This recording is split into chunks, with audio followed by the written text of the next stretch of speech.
Hello everyone and welcome back to another video from Wake&Tech. In this video, I'm going to show you how to log out from your account on Alibaba. So let's get started right away.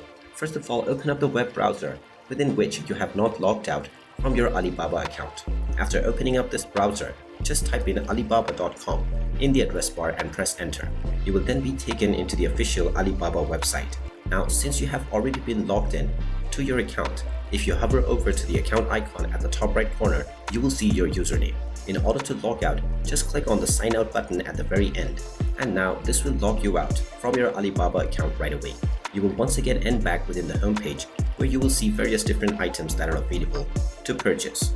And if you wish to log back in, you will see the sign in button at the top right corner, which you can click on or proceed forward with your Facebook, Google or LinkedIn accounts.